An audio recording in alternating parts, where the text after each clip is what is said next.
All right, welcome back everybody to the Seven Figure Seller Summit. Today we have a special training with Vance Lee, and he's going to give you the inside look at how to sell 30,000 to 100,000 in pre-orders before ordering inventory. So how's it going, Vance? Great to see you. It's doing great, man. A little bit early here, but I'm here. I'm good. Where are you joining us from, by the way? Where in the world are you? I'm in Bali right now, actually. So still in the same place since the last time we talked. Wow. I think a lot of people would be very envious of where you are in Bali. So thank you again for coming on. And because we are live, guys, if you can see and if you can hear us, if you can please type your name and where you're joining us from in the chat, that would be great. So before we begin, I'd like to quickly introduce Vance for those of you guys that don't know him. So Vance Lee is an alumni of the Seven Figure Seller Summit. He gave a great talk in the past, so we decided to bring him back about something very exciting that he's doing right now. Vance is a brand and marketing strategist turned ecom entrepreneur. He started selling on Amazon in 2015, very early.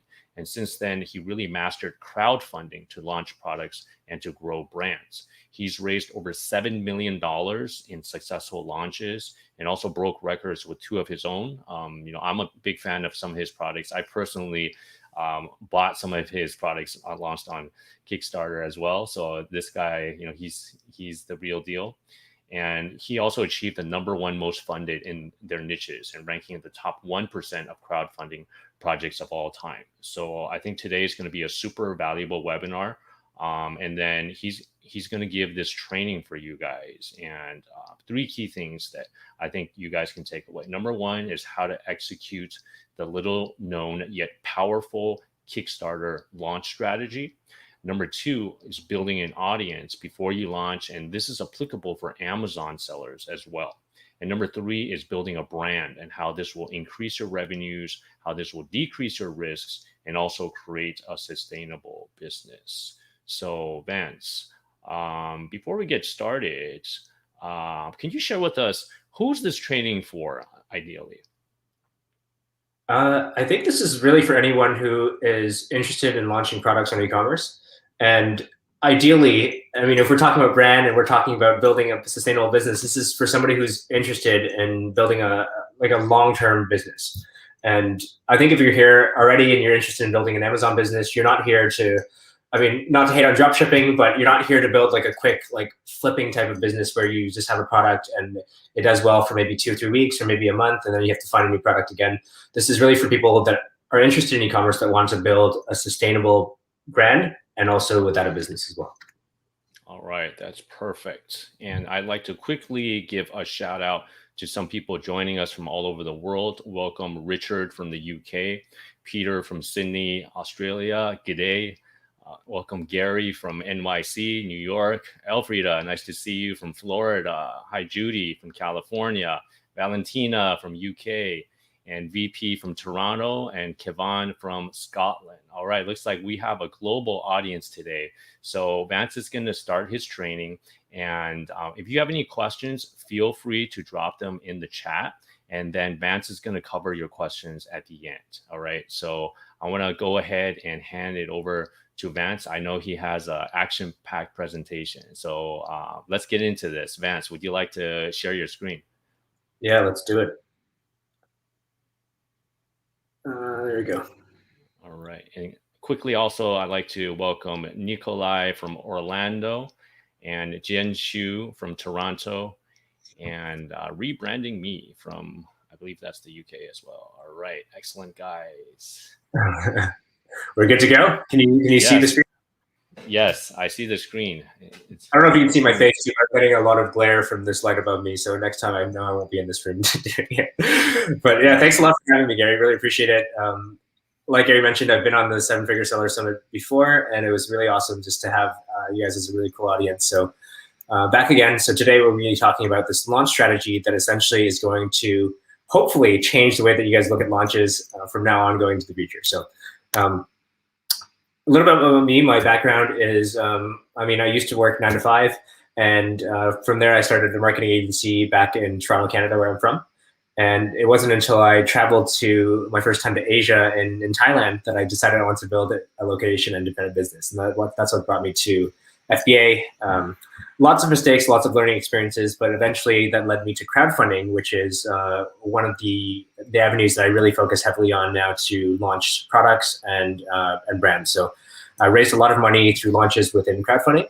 And at the same time, I launched my own products that way too. And that's allowed me to produce some really, really cool results. And a lot of my products my personal products and the products I work with, they all end up within the top 1 to top 0.1% of all crowdfunding projects. So hopefully I can share some knowledge with you guys today.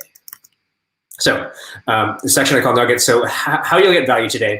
I've structured this presentation in 2 sections to kind of give you guys a little bit more insight. Gary had sent me some of the questions you guys had in advance, so I'm trying to do my best to make sure that this is going to have a lot of value for you guys. So the theme is, how are we going to have a profitable launch, eliminate risk, and build a long-term sustainable brand? And I should say first that this is a platform that allows you to launch. This isn't a permanent platform that you're selling on. So this is something that allows you to launch, and you can move to the platform of your choice after. So this is compatible with the stuff that you're learning from Gary about selling on Amazon or selling on Shopify as well. So the first part is understanding how Kickstarter will be a really, really cool launch platform for you guys. And then the second one is the steps on how to execute that launch process. And stay tuned until the end. That's where we're going to have Q&A. So write down your questions throughout the presentation. If you have anything, just write it down, and I'll make sure to address those at the end. And if you stay to the end, we'll have an interesting opportunity and a really unique opportunity for you if you're looking to launch a product within the next couple of months. So a few assumptions. Can I ask very quickly? Someone asked, will the slides be shared afterwards? They won't be shared. We'll see if we can try to make something available with like a replay or something like that, Gary. Is that cool? Yeah, the replay will be available. So if you guys want to watch that, that will be available. All right, sounds great. Let's keep going. Cool. So a few assumptions about you is that you're interested in building a sustainable business. You understand the value of cash flow, which we'll touch a little bit about today. Essentially, more money means that you have more to spend on marketing, more cash to invest in inventory. You're not running out of inventory. So the importance of cash flow is important to kind of understand why this model will be interesting to you, and that you understand the value of brand. So a lot of people are talking about brand today. Having a good brand, having a brand that people and your customers care about, this is going to make a big difference in your long-term business, and we'll talk about that today as well. So how to benefit from the next 45 minutes. I really love to think about when I'm watching a presentation or I'm learning, just to think specifically, how can this apply to my situation? So in this situation, if we're talking about launches, how can this apply to your next launch? How can this apply to this idea that you've had, that you've always wanted to launch that you haven't had the chance to yet? Just think about the information you're seeing as something that's applicable directly to what you're working on. So hopefully that will give you a way to internalize this and make this as useful to you as possible. So let's get started. Why do you want to pay attention to Kickstarter? So let's start off by explaining what Kickstarter is. So Kickstarter and crowdfunding, those two words or those two terms are often used interchangeably. So Kickstarter is a type of crowdfunding. And what crowdfunding is it's a system that allows customers to pre-order or what we call back a product and get it when it first launches. So this is, like I mentioned, this is a launch strategy that's usually used at the beginning of your product launch. And it's a way to raise funds and get capital for your initial production order, as well as to build some type of audience to start kicking off your product and your brand. So here's an example of one of our clients. They've launched a fountain pen ink. So this is like the ink that you put into your pen to just write with. This is essentially a private label product with modified packaging. Awesome branding, but they raised about over 150K with 1,100 customers when they first launched. So this is a really cool model to see different types of products being used. There's 2 major crowdfunding platforms. On going forward, I'll just use the word Kickstarter to simplify it, but the main one and the most popular one is called Kickstarter, and the second one is called Indiegogo. So the main point of this is to see that these are credible platforms, lots of people using them, lots of funding coming through this on a regular basis. So Kickstarter, Indiegogo, from now on, I'll just refer to it as Kickstarter as the main option because that's the biggest one and that's the one that we launched through first. So what's special about these customers? These people are early adopters that want to be the first to really try new products and experiment and just support new brands. They really like to share about what they're doing when they purchase a product. They're super pumped about talking about it with their friends, sharing it on social. And some of these people are the wealthiest ecom shoppers that exist in the world. And the reason for this is crowdfunding started as a way to support new products. And these are products that don't exist. So often people are paying $50, $100, even $500 for products that don't exist on the market yet, with the chance that they might not receive them. So these people are generally a little bit wealthier than regular e-commerce shoppers. That they're not just looking for a deal. They're looking to support something really cool and be involved in bringing a product to life. So how does Kickstarter work, and why is this favorable for sellers? So this is really important to understand why this model works the way it does and how this is different than traditional launch strategies like Amazon or launching a product through Shopify. So with Kickstarter, this is an example of a campaign that's actually live right now. It's a bath towel, so nothing special. It's just a towel with Egyptian cotton. This is a time-limited campaign, so you can run this campaign for up to 60 days. And during this time, so let's say 60 days, people have the opportunity to place a pre-order. And when the campaign closes, that's when you get the money from Kickstarter within 15 days. And you place your manufacturing pre-order. So instead of ordering first the inventory, now you'll place the manufacturing order. And then once you receive the inventory, then you can fulfill this to your customers. So you can see how this is really changing the order in which you spend money. And that's really going to change the way that you think about cash flow and being able to launch products and what's necessary for you to invest in launching a product. So then afterwards, of course, you can launch on any other platform of your choice. So what do you need to launch? Really, you just need a prototype. So with these bath towels, for example, if we're looking at this product as an example, all they needed to do was have the prototype of the towel that they can use to make their campaign page. And the campaign page is similar to an Amazon product listing page where you have photos, there's copy, there's a video that talks about the product. And really, all the regular assets that you need for a good launch, whether it's on the Shopify or on Amazon, you'll need to create that for the launch. What you don't need is you don't need to have existing inventory, because with this launch model, you tell them that this is going to deliver in, for example, 3 months or 6 months. And that's when, after you see the inventory, that's when you need to fulfill to them. So that's the power of this model, and you'll get to understand why in a second. So there's a lot of crazy benefits to using this platform and this model. Here are the top 5 that I think are applicable to us in this room as Amazon sellers or people who are interested in e-commerce and growing a brand. So the first 2 are about cash and money to be able to scale your business. And the last 3 are about building a brand. So take a look at this and see why this might be applicable to your situation or certain challenges that you're facing that this might be a really, really good solution to.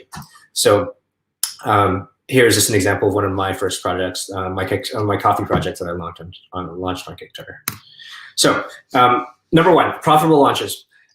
Currently, Amazon strategies require a lot of upfront investment, and usually it's upfront investment without understanding what the final outcome is going to be. So we're investing in pre-launch, giveaways, PPC, and what ends up happening is a lot of times this becomes a sunk cost, and we don't know if it's going to be successful. And we're hoping that on the back end, when it starts ranking, when it starts performing well, that eventually we'll make up for this over time. So this is our traditional launch.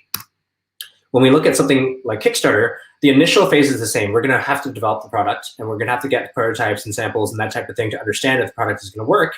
Then we launch the campaign, which allows us to get cash flow and essentially be able to be profitable if it's a successful campaign.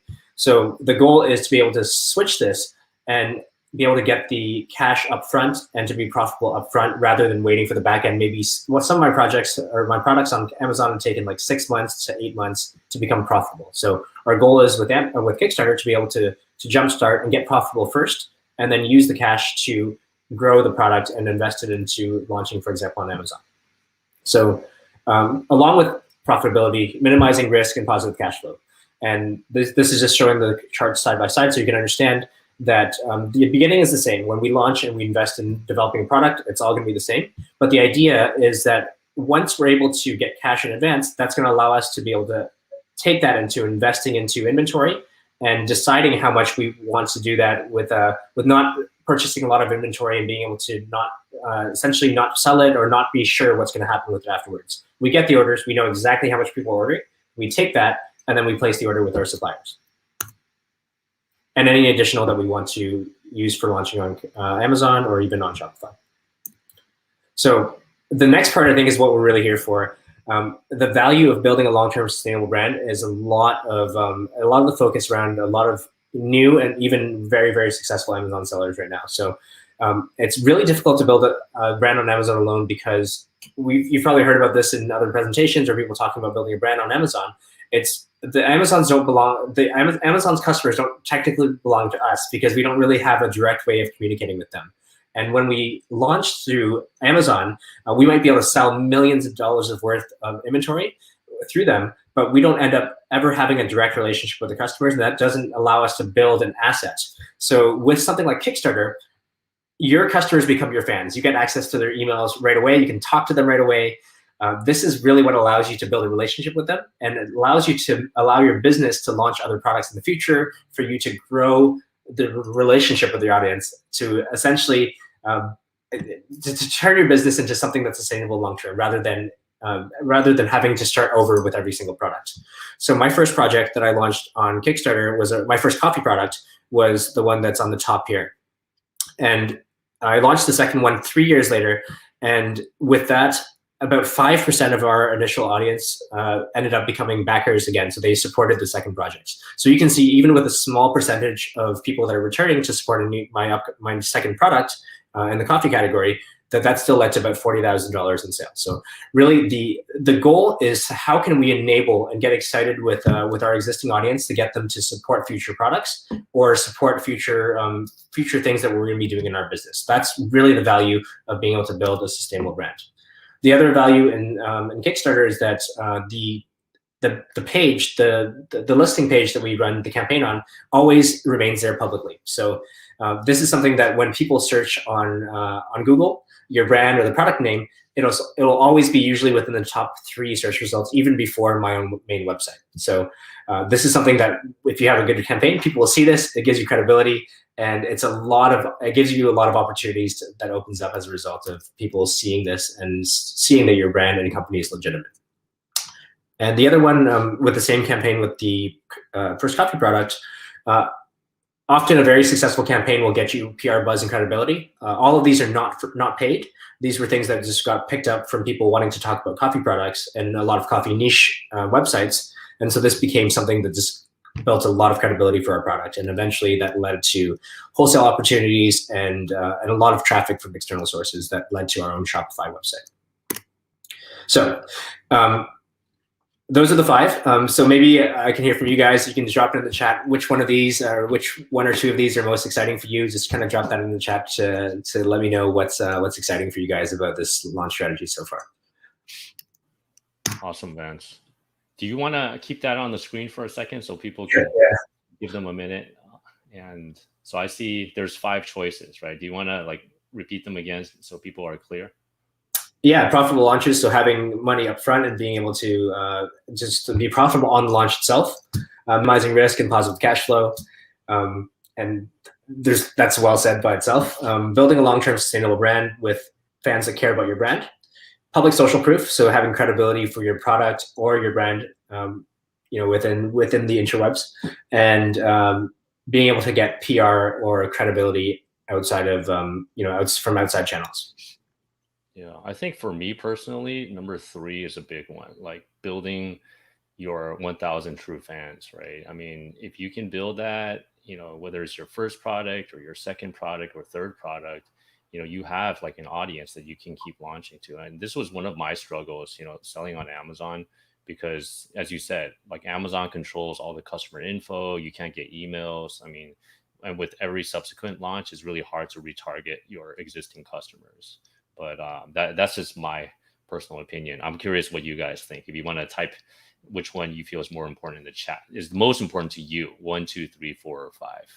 All right. So I see we're getting some responses already.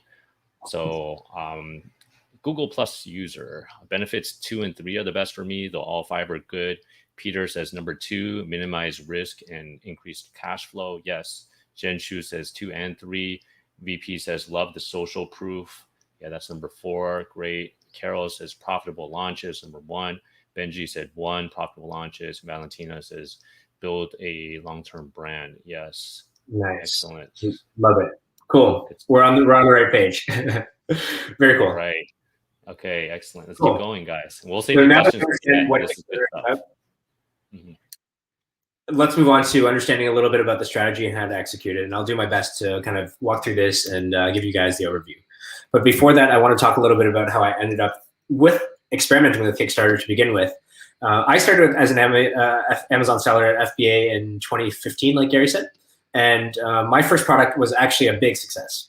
And from that, I think I got a little bit too confident. And my goal the next year was to launch, I said I was going to launch 12 products. And I set that to be my goal. And I ended up launching 12 products, but they were not all successful. Actually, 10 of them failed within the next year. And I attribute this to a few different things. One of them was not having a reliable launch strategy that was cash flow positive. So for experienced sellers, you'll know cash flow is super, super important for an e-commerce, especially Amazon business. I tried to do too much. I kept running out of inventory. I didn't have enough money for ads. Like, it just became this cycle of not having enough cash. So this was a huge issue for me. And then the second one was not building a brand. So I was in the kitchenware category when I first began, and launching one product that was successful had no impact on the second product that I was going to launch, just exactly like what you said, Gary. It didn't give me more of an advantage. People didn't recognize that I was a part of this other brand. And Amazon does nothing to allow you to. Now there's a little bit more that allows for this, but it still doesn't allow you to access your customers, which would say, hey, you really liked my first product. Here's my second product. So there's none of that available. And those were the two main challenges that I had with my launch process with Amazon. And eventually that led me to 10 failed products within that period of time. Some of the products were actually moving towards being successful, but I ran out of inventory for a few months, and that just destroyed the rankings, and overall lost about 150 grand in that year. So, but I don't see this as a big failure. It was actually a really good learning experience for me to explore how else I can learn to launch products. And that led me to Kickstarter. And from there, I raised, through my own projects, about $1.2 million, and had a really successful launches in those niches. And since then, I helped a lot of people with their projects, and we've raised about $7 million in successful launches alone. So this is just launch through Kickstarter that we're talking about. And that led me to creating the 6-figure Kickstarter launch blueprint. And this is essentially the blueprint that we use with our clients. And this has essentially had a 100% success rate. So we've developed this with our own, with launching our own products, and we've refined this over working with a lot of clients that were really, really interested in building their products and the brands through this process of building an audience and being able to create this long-term brand that's allowing them to be successful within their business. So, excuse me. So the 6-figure launch blueprint, 6 main steps. I'm going to just go through them individually so that you can kind of have an idea of what this looks like as a process. So the first one is a question that I got a lot about: what products can qualify? And really, the idea in the first step is to start thinking about how your product is going to stand out, and that's what we call the USP. So this doesn't need to be a revolutionary product that does not exist in the world. So a lot of people think that, and that's how Kickstarter kind of started, but over time it's evolved into just being able to create products or talk about certain elements of products that people are really, really connected to. So here's one of the categories that I looked into first when I was launching on Amazon, a cocktail shaker. This is a very, very standard product with not a lot of, they changed the way this looks a little bit, but this is something that raised about almost 500,000 when they launched this on Amazon. So how to determine your USP? There's 3 different ways to do it, and I'll walk through each of these individually. Essentially, there's different levels of difficulty when it comes to this and how this affects the development of your product. So the first one is what we call positioning. This is applicable to any type of product. So this is just about changing the way that you emphasize a benefit or talk about the product in a different way that allows people to connect with this. So this is Soapberry, an example of an organic skincare brand. And this is one of the most competitive niches on Amazon. Outside of supplements, these guys were able to launch, and they focused on this element of their product being grown on trees, and that was really appealing to their audience. Travel packing cubes, also one of these categories on Amazon that I was first looking into when I was looking at launching new products. This is a very, there's so many pages of these products, but this one, they really chose to focus on having more space on the right side here. And they had 2 compartments that they emphasized for fresh clothes and dirty laundry. So this is not a feature this is a feature that definitely existed in other packing cubes, but what they've chose to focus on was how they were going to use this for fresh clothes and dirty clothes. And they did really well with their campaign that almost had about 5,000 backers there. So that's level 1. Level 2 is actually having some type of modification to the product. And generally this happens with materials, a slight aesthetic design, or a slight functional upgrade. So materials is often the easiest one. So this is an example, one of my favorite examples. These are chopsticks. Chopsticks have existed for thousands of years, and obviously nothing new here. But these people changed wooden chopsticks to titanium chopsticks, and they raised almost 300K. So really, really cool example of turning an existing product, just changing the material and getting a lot of excitement around it. Travel packing cubes, again, because I'm obsessed with this category. Nothing new here, but these guys changed the color of the material, the fabric. They improved the fabric quality a little bit here, and they had a small functional upgrade, which is essentially to bundle a lot of these together in a 7-piece packing cube. And these guys did really well with their campaign as well. So nothing revolutionary, just packing cubes, but they did improve the quality of the material, and that led them to being able to get some excitement around this as well. And this one is probably not recommended for your very first product, but if you're going to do an advanced functional upgrade that takes a little bit more effort, those are, for example, changing the way that a product will actually work functionally. So in this situation, they created this like a compressible cutlery set where you just twist off the different parts, and then that'll allow you to carry these different utensils as you're as you're going about your day. So once you determine your USP, the next part is to create your campaign. And the campaign, this is really 2 main components: your brand assets, and you're looking at the basics for your campaign. So what I want to emphasize here is that these are all things that you would have had to do, whether or not you want to launch on Amazon, on Shopify, on another e-commerce platform. These are things that you have to create. So high quality photos, you're writing your copy. And some people nowadays are saying, hey, campaign video is not a 100% requirement. I would disagree. I would think that at this point, if you're going to be competitive, creating some type of video, even on your Amazon listing, is going to be extremely valuable. So the only difference here is if we're going to launch on Kickstarter, we want to make sure that we're focusing on creating high quality content. So high quality photos, high quality, if you're not good at copy, hire somebody to do that, and investing in a high quality campaign video that's going to be used later on in everything that you do. So on your ads, on your website, different publications and press, this stuff you're going to do anyways. You want to invest in creating high quality content. And this is, in a way, going through this process will kind of force you to make really good quality assets. So that's the first thing that we'll need for a Kickstarter launch. And that these 3 brand assets together will create the campaign page. And from there, we actually have to do 2 things. We have to set the campaign goal, because with Kickstarter, the goal is for you to reach a certain funding goal. So you determine this funding goal in advance. And once you hit this is how Kickstarter determines that your project is successful. So usually around 10 to 30,000 is what we recommend the goal to be set. Generally not higher, unless for some reason you really, really, really cannot execute the project with less. With less. And you have to choose your campaign duration. So we recommend you can choose from up to 60 days, 1 to 60 days. And usually we recommend keeping it between 30 to 45 days. That's a good time frame for being able to keep the momentum going and keep people excited within that time frame. So creating your campaign, the next is building your list. So this is super important. This is one of the most crucial components of a successful launch, regardless of whatever platform you're launching on. But with Kickstarter, this is an essential part of the strategy. Why is this so important? This is important for all the reasons that we talked about having a brand. So building a list with your audience becomes your asset. So when you're ready to launch, this product or the future product, you can email them and let them know that this is happening. So this is extremely valuable.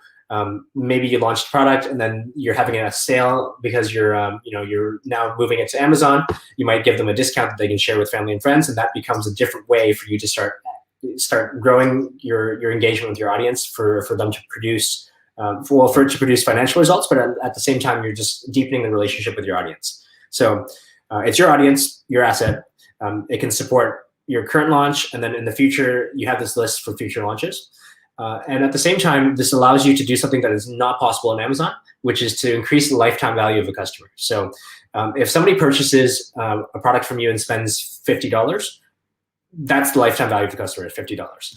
But if they're on your list and you're launching a future product, and then product number 3 and product number 4, and they're interested in even 50% of those products in the future, assuming they're interested in, for example, kitchen or coffee or whatever it is that you're selling, this allows you to change the value of a customer from $50 to maybe even $500. And we have customers that have spent $2,000 with us, which is insane. So it costs a certain amount of money to acquire a customer, but over time, these customers are spending more and more money with you as you launch products, or even they buy products as gifts for friends and that type of thing.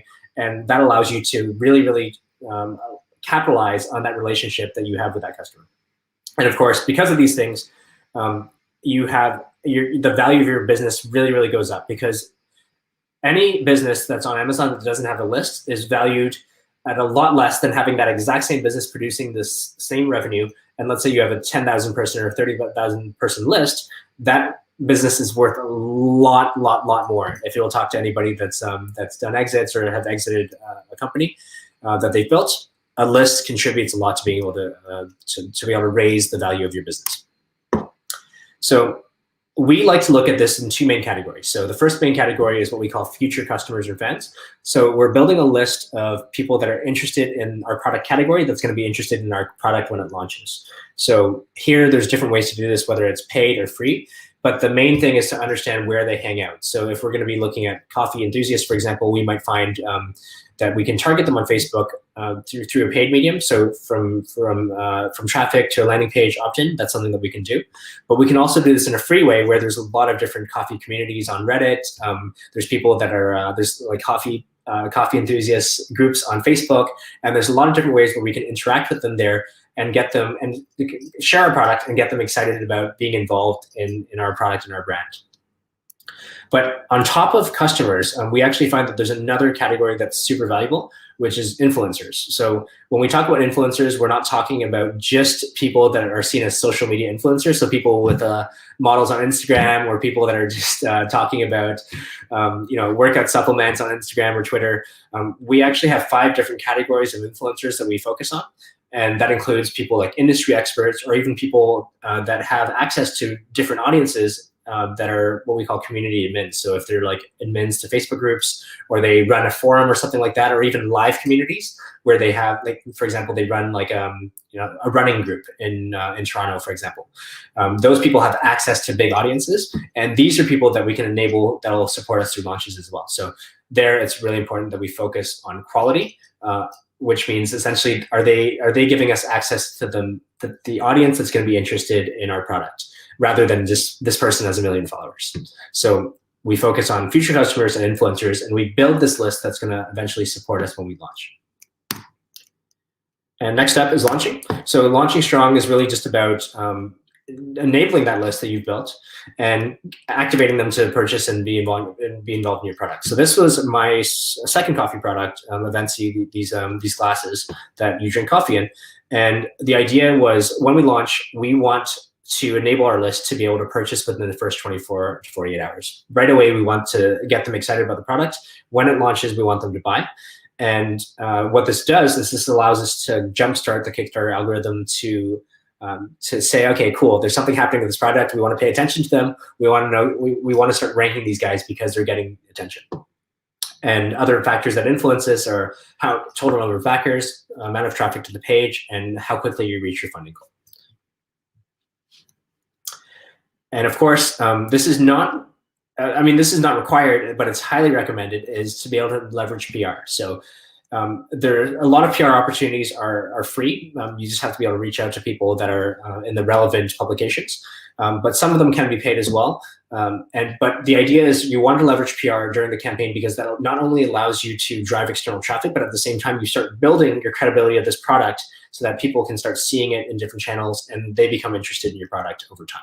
So whether it's for the campaign right now where they can actually take action and purchase, or it's afterwards they see this and then they say, hey, I'm interested in this coffee product, it's going to stay there forever. So when you get PR opportunities like this, you can take advantage of them, because that's going to allow you to take advantage of this going forward in the future.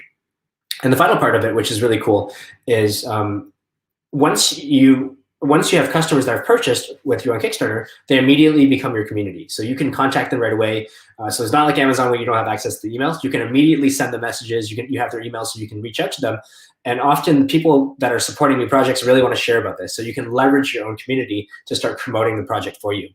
And this is a screenshot from actually my first campaign, where we had about, at that point, 3,000 customers.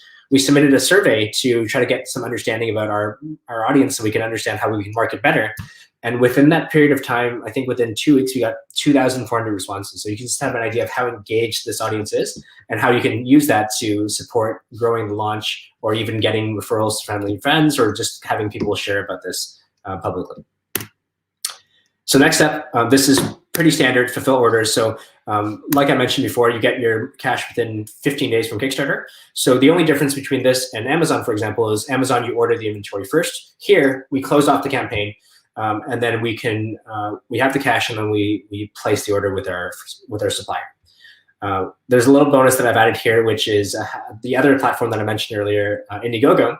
We actually have a part of our strategy allows us to move over the campaign that's closed on Kickstarter to Indiegogo to continue selling. And usually for us, we've noticed with us and our clients that this leads to another at least minimum 20 to 100% in sales. And some people do even better than that. So you'll see here that my campaign closed at about 220K on Kickstarter, and then moved over to Indiegogo. We did about another 90K there. And that's all before having the inventory. So, and of course, you want to fulfill on your orders so that people are going to be happy. And these are your customers, so you want to make sure that you're making them happy and you're fulfilling on your promise. And finally, this is the most important part. A lot of you mentioned that brand is important to you, and this is how we're going to do it. On top of the whole process of getting them involved in supporting your product, establishing your brand after the campaign is extremely important. So we do this through what we call user-generated content, UGC for short. And this is getting people to, now that have supported your product, getting them to engage by taking photos, doing unboxing videos, doing video reviews. Some of our customers ran coffee blogs, and they just did reviews on their coffee blogs. This is really our chance to activate our customers to create content for us, because often, the only time we make content is we shoot the photos and that's it. UGC becomes really powerful because we get a lot of free content from our customers. This adds a lot of credibility to us. We can use this on our website, on ads, through press. A lot of these, even today, this is about 3 years or 2.5 years after our product launched, people are still posting. We get at least like 1 to 3 different posts on Instagram every day with people engaging with our brand. So engage with the community. This is going to pay off, because this is what leads to a lot of organic sales, because once people know about your brand, they share about it, they want to talk about it because they like it. This is just free marketing for you. So definitely one of the most important parts is to not only run the successful campaign, but use the campaign to be able to leverage people participating with creating content for your brand. So quickly walk over some case studies so you guys understand what this looks like in application, and what's possible when you leverage this model in a successful way. So this is one of the most successful companies that have ever done Kickstarter. They're a camera company, camera accessories company called Peak Design. And this guy started with a one-person company who just wanted to launch a camera clip. And so since then, he's relaunched his new campaigns again and again, so with different camera accessory products.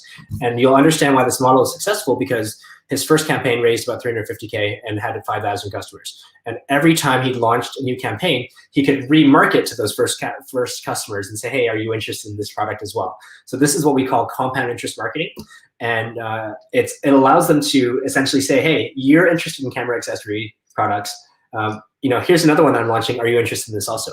So he went from these smaller campaigns to launching bigger and bigger campaigns. So he started launching more complex products, which were like Messenger, essentially these camera bags. And these went on to raise 4 million, 6 million, and travel accessories, so another 5 million, 1 million. So he continued to leverage his audience that were interested in this category. And one of his most recent campaigns raised $12 million, and it was a camera, a travel tripod. In the past, these products were only accessible to massive, massive camera companies. And this guy has come into the market, and just now his team is massive, and he's built a lot of products and a huge, huge loyal following that's super competitive right now with some of the biggest camera accessory companies in the world. So now he sells on Amazon, his own website, and he has a global distribution network in all of the major camera companies, camera accessory companies in every major city. So this guy is seriously competing with some of the biggest players in the industry that were just like multi-million, like 9-figure companies. Now he's doing about, as of 2019, he was doing about 60 to 70 million. And his traffic on his website alone is 500,000 visitors per month. And this is mostly through organic and his partnerships, which is really, really crazy. So we can look at a little bit more simple product in a simple product category. This is a back strap that makes your posture a little bit better when you're sitting and it kind of relieves back pain. So this company is called Better Back. They launched 3 campaigns and gained about 47,000 fans from these campaigns. And what that led to them doing was being able to, they're selling on Amazon, but also mostly through their website and third-party retailers. And what launching on Kickstarter did for them with the opportunity that they had access to when they got exposure to those audiences is that they ended up going on Shark Tank, and they said, hey, look at how much money we raised in pre-orders. Our company is worth something. People care about what we're doing. Will you invest in us? And I think they got the investment. I'm not sure if it followed through afterwards, but they got the investment on the show at least. And this is another one that I mentioned earlier, Treat a Tub. So not all campaigns have to be million dollar campaigns or $100,000 campaigns. You can have a small campaign and still have a lot of results. So this is an example of a company called Treat a Tub. And they launched their first campaign on Kickstarter and had about 800 supporters. So that's all you really need. These guys raised about $40,000. And what they did was this was incredible. So when it comes to skincare and beauty, that's one of the most competitive niches outside of supplements. So these guys were able to launch and build a really, really unique, loyal following that cared about what they did. And eventually they launched on Amazon. They're selling on many third-party retailers. And they were able to go from a bootstrapped company with two founders to be able to now grow to a team of 20. And they do about half of their revenue on Amazon, and then half the revenue off Amazon. So about, I think they're probably about 500K now monthly. And this all came from being able to get support from, a loyal audience that cared about what they're doing with the brand. So we've covered a lot. So I want to make sure, I want to take a second to check in. How are you guys feeling? Are you guys excited about what we're talking about so far? Do you feel a little bit overwhelmed because we've covered a lot? Give me a 1 if you're excited. Give me a 2 if this is a lot of information and it's too much. All right, guys. Vance has covered a lot. It's kind of like drinking out of a fire hose. So, or at least for me. I don't know about you guys, but yeah. So 1, can you repeat that again so people can type it in the chat? 1, if you're excited, this is sounding like a cool opportunity. You're just excited about what we've talked about. 2, I mean, you can feel 1 as well, but then if you feel 2, also just let me know if you're just feeling overwhelmed or like this is just a lot of information. Yeah, excellent. So we're getting some replies. Chris says 1, Adrian 1, VP 1, Alfreda 1, Jen Shu says yes 1, Google Plus says 1.5, kind of in the middle. I like that. Good answer. Carol 1 and 2, Valentina both, rebranding me 1, Easy 1, very excited, Pachedu 1 and 2. All right, there you go. Cool. Just checking on time, Gary. How much time do we have? We have about 15 minutes left. Okay, cool. So I think that's good. We'll jump into some Q&As in a second. And so thank you guys for watching and staying around. So, I've tried to do my best to condense maybe about 5 years of experience into this presentation to give you guys enough understanding of what this looks like to be able to kind of be excited about it. And there's certain elements that you're probably able to execute on. But, it's really impossible for me to take all of this and condense it into, 45 minutes. But what I'd like to do, if it's okay with you guys, is to share a few bonuses and an offer that might be able to help you guys execute and implement. And at the same time, also go through some Q&As. Would that be okay with you guys? Sounds good to me. Cool. Okay. So you guys stuck around. So I want to offer you some bonuses that I've worked with Gary to put together for the community. And also we'll get through to some Q&As right after. So bonus number 1 is what I call a launch strategy session, and I'm launching a case study group for the Launch Accelerator Blueprint. So I'm going to tell you a little bit what that looks like. So the strategy session is something that that I often do with new clients that want to work with us. And it's usually when they're considering launching a new product and they want to understand if crowdfunding is the best strategy for them. So I'm going to be offering 5 of these sessions for the community. And to qualify, you really must be looking to launch a product within the next 8 months. So if you're launching a product in 2 years, it's not really going to work. We want people that are interested in taking action right away. And this is something that will be helpful to them. And you have to be launching a consumer-based product, so a B2C product that isn't industrial, that's not, it's not B2B type of product, or it's not an app. So we only really look at working with physical products. So if that sounds like something you're working with, I'll send you. I'll drop the link later, and then that's how you can apply for this this conversation with us. And it's just a few questions. And I'll let you know how that works in a second. But together, essentially, to that call, we'll determine if Kickstarter is a fit. If it's not a fit, I'm going to be honest with you. I'll let you know. It's not. I'm not trying to get you to use Kickstarter if it's not going to be a service for your business and it's not going to be a fit for your long-term strategy. So we'll go through that and see if it's actually a fit. And if it is, this is completely optional, but I'll invite you to join our case study masterclass along with the $750 scholarship credit. So. What is the case study masterclass? So essentially, our blueprint that we put together, the Launch Accelerator blueprint, was really meant to be for our agency and consulting clients. So we've only in the past worked with agency and consulting clients, so that they've worked with us to work like very super high touch, working with them from beginning to end. Sometimes it's 6 months or 8 months to work with them to help them launch the product. And we found that that was really awesome for the clients, but we can only take so many clients at a time. So what we did was we wanted to turn this into something that would help more entrepreneurs the way that we would have liked if we were to first have wanted to launch a Kickstarter or crowdfunding campaign. So that's what we used to develop this this Launch Accelerator Blueprint Masterclass. So this is the exact system that we use to have launched over 7 million in successful launches.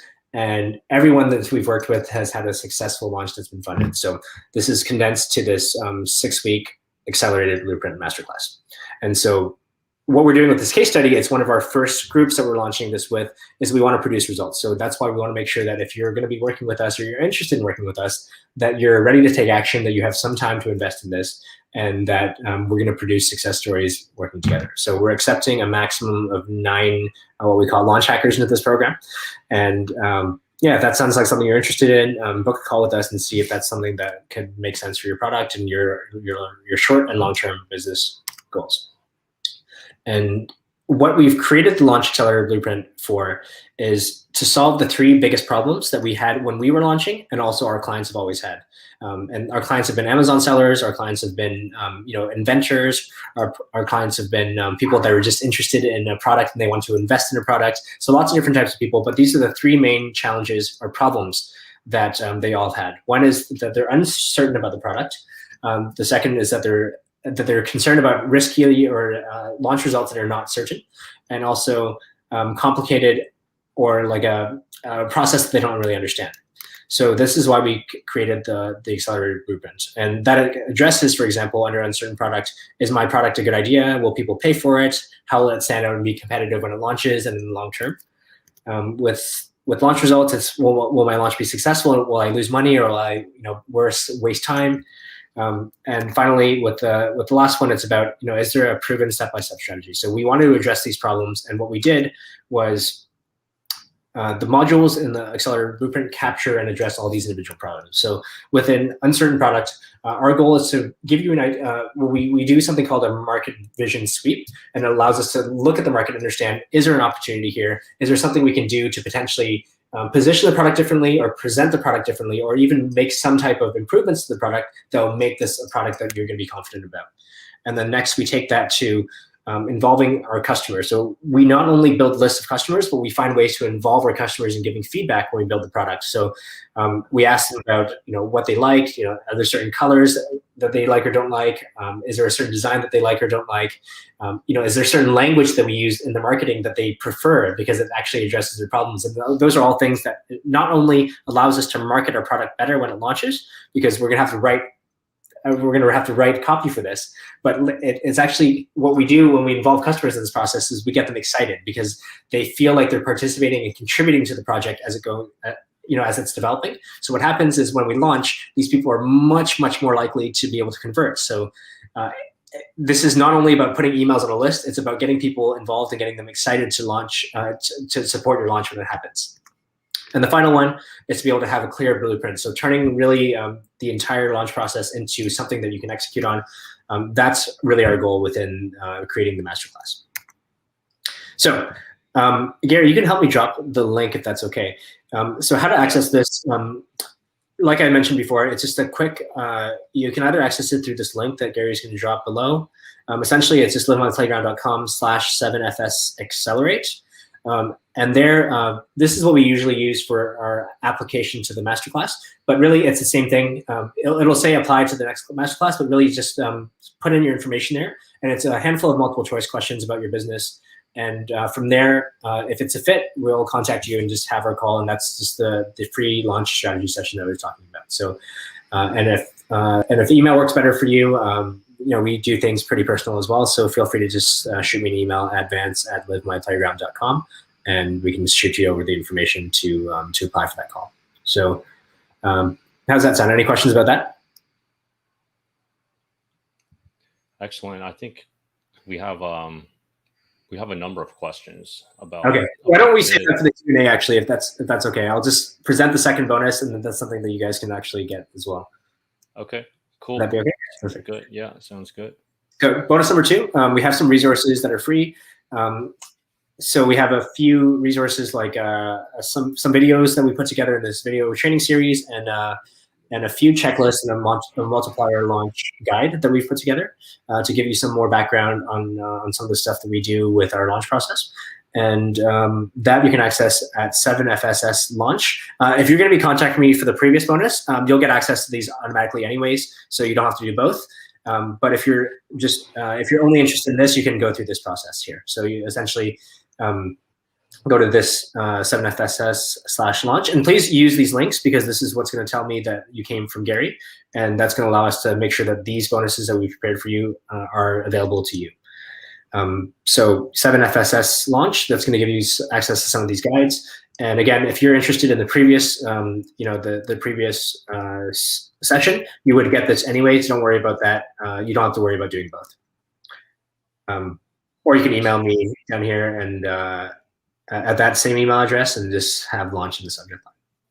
Excellent. Well, Vance, thanks so much for this super valuable training on Kickstarter. I love the 6-step process. We have a lot of questions. Should we get to the Q&A first? Yeah, let's do that. Okay, so let's bring. All right, I'm going to stop the screen share. All right, and okay. So I'm going to go in the order they were received from the top. So I suggest we should do this rapid fire because we have a lot of questions. All right. So let's start with Chris, who asked, interested to learn where to find product designers. Oh, okay. Great question. If you're looking to create a custom product or like slight improvements on products, product designer will be super helpful. There's a lot of great product designers out there. What we like to use sometimes is we like to use Upwork, upwork.com. And there's a lot of people there. And often they're from countries that are a lot cheaper than, for example, like if you're to look for like a local product designer in like Toronto, it'd be like thousands of dollars maybe. You can get it for super, super cheap if they're working from countries that are just have lower standards of living. So yeah, Upwork.com, a great way to find product designers, and it's actually surprisingly a lot cheaper than you'd imagine. But it obviously depends on your category of product. Great, thanks for that. And Nicola asks, does the product have to be new? I'm not sure what you mean by new. If you mean new, that it's never existed, like this type of product has never existed before, then it's not the case. Like there's plenty of, like there's only a limited number of products. So we see wallets launching all the time, like cups. We see apparel launching all the time on Kickstarter. So these are products that have existed before, but they're just launching under a different positioning or a different USP. So it doesn't have to be a completely brand new revolutionary product, if that's what you mean. Cool. All right, thanks for that. And Ashton asks, how much does the PR campaign usually cost? And maybe you can talk a little bit about what PR means, because there was another question about that as well. Okay, cool. PR essentially just means stands for public relations, and it's just a blanket term that talks about how you can get exposure publicly. Let's just simplify it without going into too much marketing jargon. But it's like, how are people going to find out about you? How can people perceive you publicly? This can go from free to all the way to like paid agencies that you can pay thousands of dollars. I like to move towards the things that are either free or very, very low cost. So my PR campaigns, at least through the Kickstarter that I've run, my very first campaign through my coffee product was actually free. Never paid anyone for anything. So it was this outreach. We reached out to publications that would be interested in coffee products, people that are interested in new product design, things like that. So we just did a lot of organic outreach. And if you have time for that, that's the direction I'd recommend, because you can obviously be more in control of the way that you go about executing it. But you can also pay, if you don't want to do the work, or you can, there's a certain PR company that you work with, or you have contacts in the PR industry, you can, ideally, I'd recommend finding somebody who's worked with Kickstarter or crowdfunding projects, because there's a specific approach they would use to talk to those publications. And in that case, you might be able to pay a couple $1,000s. But again, a lot of the stuff you can do for free. My most recent campaign with the coffee glasses, all of that was free, with the exception of one listing. It was like a PR listing service that was that we used to get them to put our product up on a certain blog. It was like $200, $300, something like that. And that just produced a really good article for us. But everything else was free. And will you be covering that in your masterclass as well? Yeah, we talk about PR. It's not a core component of the launch aspect, but it's definitely a component of, once you launch, what happens, and how can you leverage the momentum. So we do talk about PR and launching it. Great. So let's keep going. Adrian asks, what about if you are successful in the Kickstarter, but once you expand to Amazon or Walmart, it's already a very overcrowded niche? So, I mean, this is something that cannot be prevented. If you're essentially saying there's competition in product categories, and I think that I totally understand the challenge. But the idea with using this launch process is you really want to build an audience of people that really care about what you're doing. So Kickstarter is very story-oriented. A lot of times they like to hear from the founders. They like to hear about what came into creating the product and the process. And during this process, you get a lot of people excited and caring about what you do. And this is what building a brand is really about, because yes, like people can buy, people can buy from Nike, or yes, people can buy from, like a really big apparel companies, but there's still a lot of room for indie companies. There's still a lot of room for people that care about brands that they connect to at a personal level. Otherwise, the entire market will be dominated by only Nike shoes, for example. There's a lot of people that are still interested in products that are supporting brands that are really interested in. That's the point of building a brand, because you're not interested in hitting everybody in the market. You're interested in having the people that care about you care about exactly what you're doing. So there's a lot of products that are sold on the coffee market. There's a lot of people that are in that industry, but we're still able to find even 10,000 people or 30,000 people that really, really care about what we do. And that's enough to build a very, very strong business. And those people tell their friends, and those people share about this on social. And in itself, that allows you to build a sustainable business on its own. Excellent. And next question is from Ashton. How much should you budget for PPC ad budget when you first start out? I'm not sure if this is relevant to Kickstarter, but this sounds like it might be more of an Amazon question. With Kickstarter, the good thing about Kickstarter is if you're launching, of course, you're going to want to experiment with ads when you launch your Kickstarter campaign. But you can get immediate feedback from the campaign ads and see if it's working. And if it's working and you're getting a good return, you can dump more money into it. And if it's not working, you can scale back, or you can modify as it's going. So you don't really need to. You can set off the budget. In general, I'd recommend just setting a budget that you're comfortable with, and then you can scale up that budget once you start the campaign and see if it's producing results. All right, excellent. Vance, do you still have more time, or do you got to run? I'm okay. Yeah, we can go. Okay, let's go for a couple more minutes. I know it's getting late. It's getting to like 2 a.m. in Europe. So I thank everybody for coming on. If you do gotta go, I totally understand, and I just appreciate everyone for coming on. And I encourage you to check out Vance's additional masterclass, and take advantage of that free strategy consultation. I mean, it could be one way, another way to build your business. And I feel the reason I brought Vance on is obviously, I know Vance. I know that he's the real deal with Kickstarter. And also, I feel like, he's a great teacher as well, teaching from experience. So I wanted him to come on to drop some value about, this different model to increase your cash flow, pre-sell before committing. I mean, it's another tool in the toolkit. And also, he is offering a masterclass as well. And just to be transparent, I am an affiliate of his masterclass.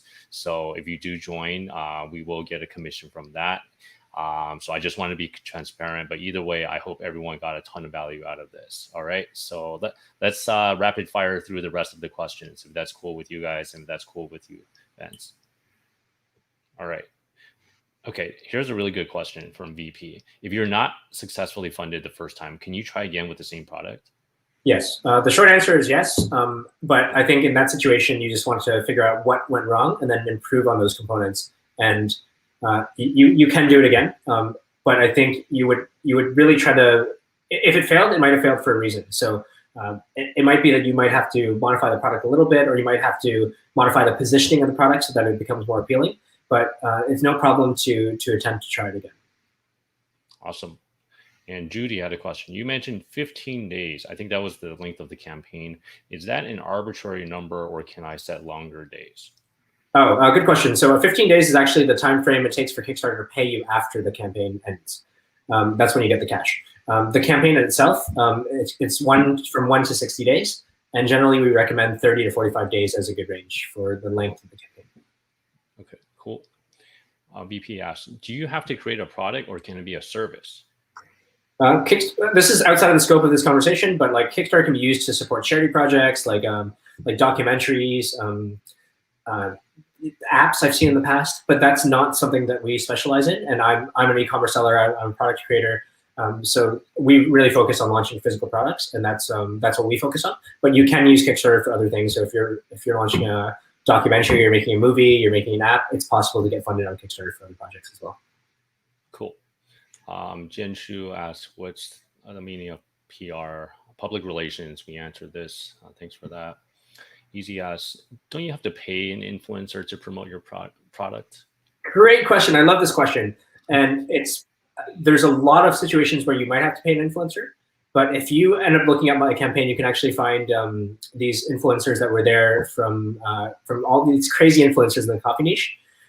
We didn't pay them a single dollar. We sent them product samples at some point to get them involved in giving us feedback about like what they liked about the designs. But we had almost 100 different coffee influencers that were super cool. It's weird, but there's this category in the world called the World Barista Championships, and we had essentially some of the best coffee barista champions in the world giving us feedback, and they didn't ask for a single dollar. So it just really depends on how you present the opportunity to them and get them excited. So yes, some of them might ask for that, but if that's not what you're looking for in a relationship, then that's something that you can be upfront about. And often people are willing to, people don't often get approached with an opportunity to be involved in creating a product or being involved in creating something cool. So that in itself is kind of like a unique offering that you're giving them that's for a chance to be involved. And a lot of people really like that. And really, really often you'll find that people are not asking for money for that. Yeah, wow, that's really cool. All right. What do you do if you get negative press or comments, especially in the era of huge social media growth? Provide great customer service. If there's something if there's something they're not unhappy about your product, if they're saying that they don't like this element of it, just try to address it as much as you can. If they're public comments, address those and be transparent. And that's the great power. The power of Kickstarter is if you build a community that's happy with what you're doing and what you're about, they come to support you. So we've had examples where we run ads and people are saying, "Hey, this product is a scam." Like literally, people said this is like a scam product, like about our coffee cups. And we had our backer community come in to like defend us in the comments. they're like, we supported this project, and I was involved in the development process with these guys. These guys are legit. This is a real product. Here's like some links to. They were talking about like why this is like technology is legit. It's very cool. So if you're able to build a strong community, people will support you, and just do a good job with customer service. So if they're saying something that you can improve on, take that feedback and accept the feedback, and just and be transparent with how you can incorporate that. Yeah, that's awesome. I remember another alumni of the Seven Figure Seller Summit said almost the exact same thing when he built a community for his pet product, Chad McGilsey. He exited his business for over 7 figures, and he said that he got a whole bunch of social media followers for his product, and exactly what you said, man. So when someone said something bad about it, like literally his community like jumped on that and like defended the product. So I think that's amazing if you're able to build that list. Yeah, and this happens when you build a real relationship with your audience rather than just a real relationship. Right. You're right. Okay. What are the characteristics of successful products or campaigns? We can talk about this for like 5 days at least. But in general, I would say that the most common characteristic is developing a community and building a relationship. Okay. It's too much. It's about building a really strong relationship with your community. And the more that you involve your community in what you're doing, the better the relationship, that they understand your people, that you're working on something cool, that you care about them. This is what's going to allow your brand, your campaign to be successful, but not only your campaign, but your brand and your products in the future and your like upcoming launches and your campaigns that you want to involve them in, or sharing campaigns. The more that you involve your community and you treat them like people, and the more that you're able to establish this before the campaign, the more successful your campaign is going to be for sure. I think Gary is. There you are. Are you okay? I'm okay. Yeah. Sorry, it was too much. All right, cool. Sorry, I choked on my water. All right, Matt, you want to take the next question? Yeah. Demographics. Demographic for Kickstarter and Indiegogo. So I think you have to switch it over to the bottom. But Kickstarter and Indiegogo. In the past, it used to be more focused on men. But now it's actually balancing out, and there's a lot more women's products that are launching. But generally, with Kickstarter and Indiegogo, the demographic is slightly skewed towards men. But like I said, women are a lot of women's products are coming in. What's important to note about the Kickstarter and Indiegogo demographic is that these are generally wealthier, older people. So they have lots of disposable income. Like I said earlier, they have access to money to spend on products. Sometimes products don't deliver. We're never going to be in that situation where we run a campaign and don't deliver a product. But sometimes, they put in money for a product and that product just never delivers. So these people are definitely more on the wealthy side compared to other e-commerce shoppers that are looking for deals. They're looking for cool products that they want to support, and with good stories and like brands that they're interested in. And they're open to the chance that they might not get the product. Like it's actually a real reality. We're never going to do that. But that just shows you the people that are investing in these campaigns that they have disposable income essentially. All right, cool. Next question. What's the most effective way to build a successful list that like that camera product? How do we find the first batch of participants? Okay, so this is also a topic that can take several days to discuss. But in general, there's paid opportunities, and then there's organic free opportunities. Paid opportunities would be just driving targeted ads through a landing page, and that could work well for for certain niches where it's very easy to target people within those categories, and that's if you want to spend money. Other more organic ways are to engage within specific communities, and I think I mentioned this before in the presentation as well.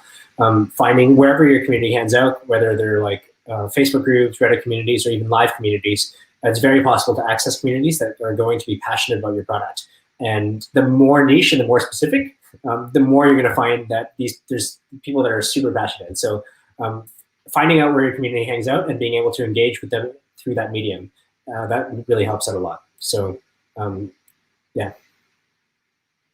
All right. And is Kickstarter launch marketplace specific? Kickstarter is a platform in itself. So it's equivalent to an Amazon, but it's not like it's where you go to launch. So it's not something that you list a product there and it sells forever like Amazon.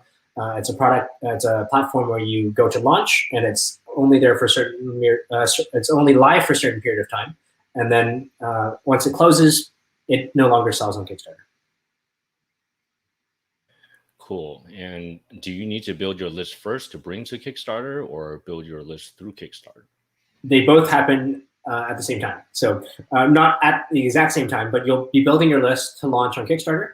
And if you have an existing customer list, or you have family and friends, or you have other people that will support you, you can get them to support you during that campaign. But as you're running the campaign, you're acquiring new customers, or you're getting new people excited to see your product. And that's how you build your list through running a campaign. So you'll want to prepare in advance to bring people to Kickstarter, because that's going to find people that are interested in your product. And then at the same time, when you're running through the campaign, you're going to get people that are new customers, that are that just love what you're doing. So cool. And how about reviews? How do you get reviews from Kickstarter backers onto Amazon? This is a great question.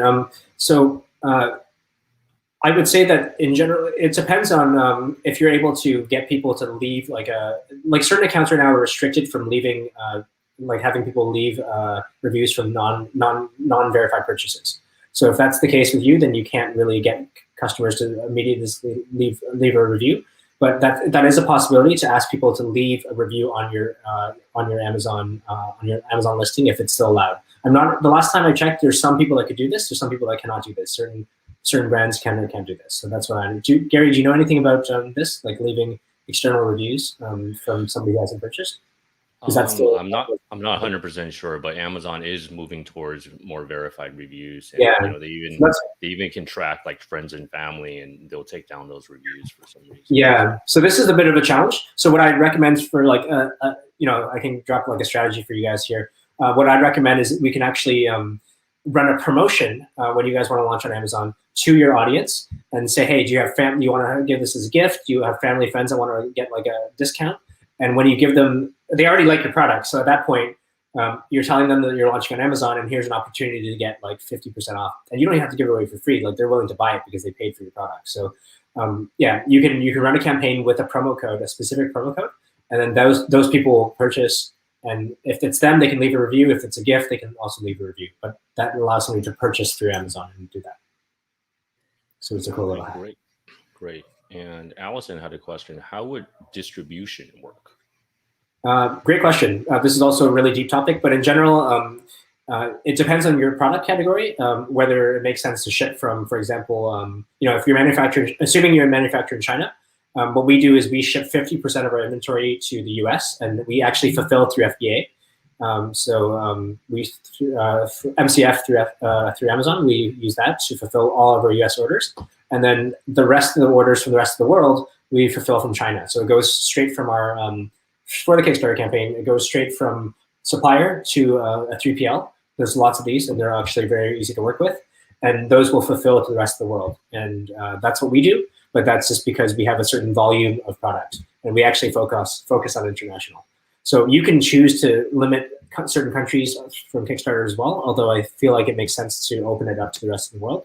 But if you do feel like you want to continue selling to the rest of the world, then having a fulfillment 3PL like equivalent to Amazon FBA in another country, in China is what we choose.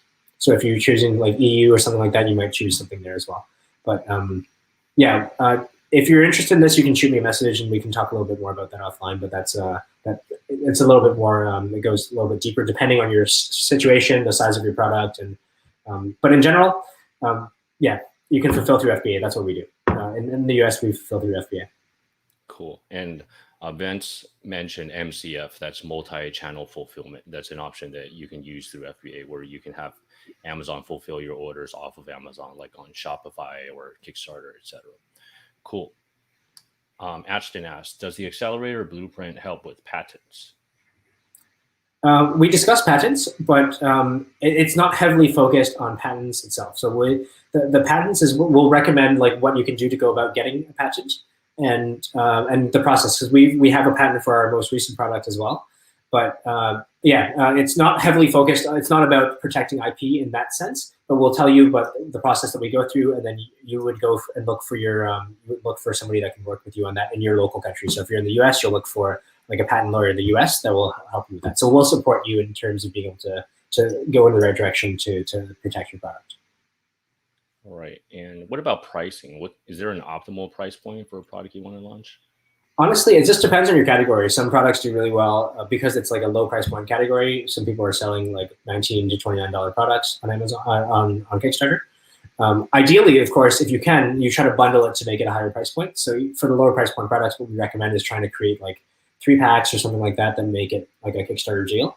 And from there, it would work with. I've seen successful projects that are selling at like $29 price points or less, but it's of course higher price point the better, because that gives you more room for ad spend. And if you want to pump ad spend, you want to make sure that you can make more per sale. So in that situation, I'd recommend bundling. If you have a low price point item, bundle.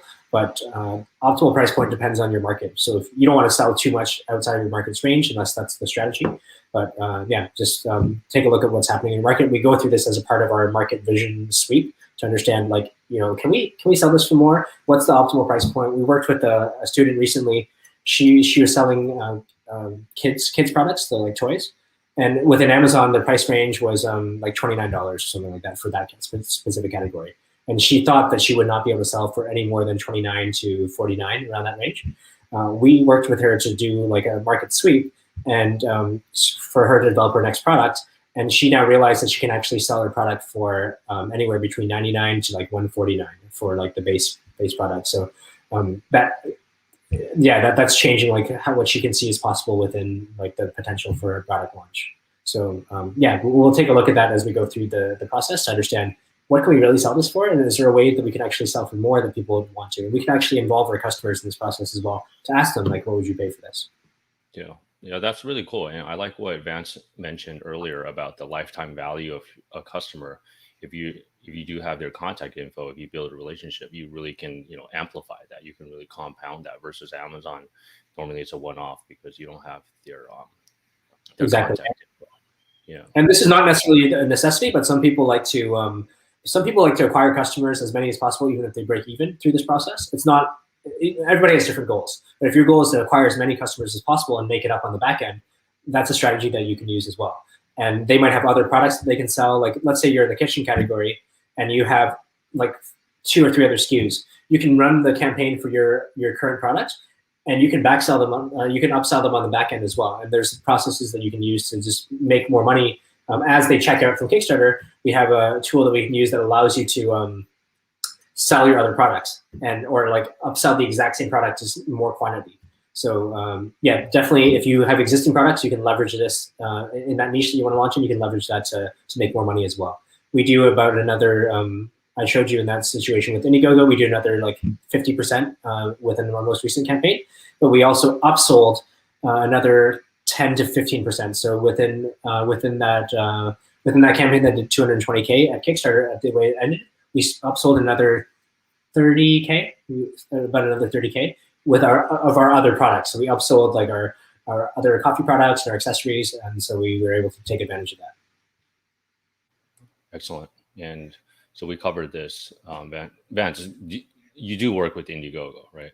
Yeah, so we recommend, with our strategy, we recommend launching on Kickstarter first because it's a bigger platform. It's got a big audience. So we launch on Kickstarter first. And then what we do is we move to Indiegogo afterwards. So, we launch on Kickstarter, and then what Indiegogo allows you to do, it allows you to port over the results. Let's say we raised 218K with our coffee glass. We move this over to Indiegogo. It shows that you've raised 218K, and it builds on top of that. So it actually makes it look really credible. So that's our strategy. We go from Kickstarter to Indiegogo. Cool. So in other words, it brings the social proof. Your success exactly. already. On there's social proof, and then you get credibility right when you launch on Indiegogo. And if you're successful in Kickstarter, you can continue driving sales there. And this is a pre-order as well, so you don't actually have needed the inventory to do this. So we sold like another 90K of orders without inventory. Cool. All right. And then next question. Well, there were 2 questions from Jian Shu. How about home decor? I have my own color design and how much to start usually for Kickstarter? If you're asking about the home decor niche, there's plenty of products that do well. I don't know about your specific project, but if you're if you're interested in applying for the call, we can talk about and see specifics and understanding if that's a fit for Kickstarter, or I can recommend something different if it's not. Okay, excellent. I gotta run soon, guys. It's lunchtime over here. We have a hungry 2-year-old, so I don't want to keep them waiting. Let's see if I can combine these questions in one fell swoop. Okay. To see. All right. So Kevon said, would this work if you already have a product selling in one marketplace but want to move into another, for example, UK to US? Sandman, what's the process to get the manufacturer to create the product after the product design is complete? Is there a way to circumvent the manufacturer MOQ? Jenshu says, who delivers the product? Amazon FBA or FBM? Theo, how to contact customers who are buying your products on Amazon. So, okay, I can answer this one. Yeah. Okay, cool. I want to get you back to your okay, cool. So this is you ideally want to launch something that has not been released. So if it's already on the market selling in that format, it's a little bit more difficult for Kickstarter to be okay with it. So you want to launch something that's generally not been released before. Okay. Next question. The process for the manufacturer. The process to get the manufacturer to create the product after. So here you're just asking for a sample. You're asking for a prototype. So you have the design, whatever category you're in. They might create a mold, or they might, if it's like apparel, they'll create a prototype for you. So you're essentially asking them to create a prototype, and that's what allows you to have the prototype to use for your marketing materials. And you don't need to have gone through making 1,000 units for that. You just need to produce like 1 unit or 5 units or something like that. Cool. And who delivers the products? Like, I use FBM, and then I use a 3PL in China. If you want to sell internationally, you can use something similar. Great. And how do you contact customers who are buying your products? I'm not sure what you mean by this, but we don't. I think our goal with Kickstarter is to actually create our own customer list so that we can contact them directly. I think if you're looking to contact your existing customers, there's probably other people that can speak to this strategy about getting emails or getting people to opt into your funnels outside of Amazon.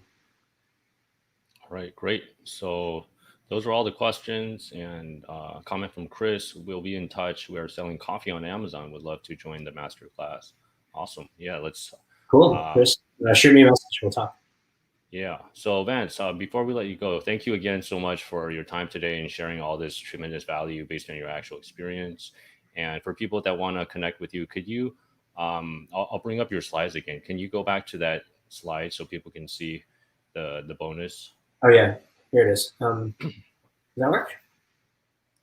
Yeah. Cool. Yeah. So feel free to just reach out to me. So if you want the bonus, that link to just apply for the call. Like I said, it's a quick few multiple choice questions, and then or you can email me and just say accelerator. So that's if you want the strategy session and potentially to get some help executing the launches. Otherwise, you can go to 7FSS/launch. 7FS launch, and that'll just give you access to some of our guides. And you can also email me with subject line launch, and then I'll get you guys that. Okay. So again, the link, if you want to connect with Vance to apply, the free launch strategy session is livemyplayground.com/7FSS accelerate. All right. And then I'll drop it again in the chat for you guys. Yeah, and so we're only giving away. We're only doing 5 of these calls. So just do it sooner than later. I appreciate that. If you guys are interested, just hit me up and we'll talk. Yeah, we did this in the past and we just opened it up and a lot of people booked it, and just trying to manage my time. So I'd love to. Yeah, if you guys are interested, get going on that ASAP, and then we can connect. All right, perfect. All right, so. Cool. Yeah, Kevon says, thanks, guys. It was really helpful. Thank you so much, everybody, for coming on. If this is helpful, definitely connect with Vance. And Vance, much appreciated again for your time. Good luck with the projects over there in Bali. Hopefully, we can connect again in person sometime soon. Yeah, thanks a lot, Gary. It's really awesome what you're doing with your community, man. Just keep up the good work, and I'm sure everybody is getting a lot of good value. So appreciate what you're doing for the Amazon community. Yeah, you're very welcome, and thank you everybody for tuning in. It was great to see everyone. Thanks. Allison says thanks, Vance and Gary. Theo says thanks. Judy says thank you. And perfect. All right. Have a great day. You guys, Have a great night, everyone. We'll see you guys soon. All right. have an Take care. amazing Bye, day. everyone. See you.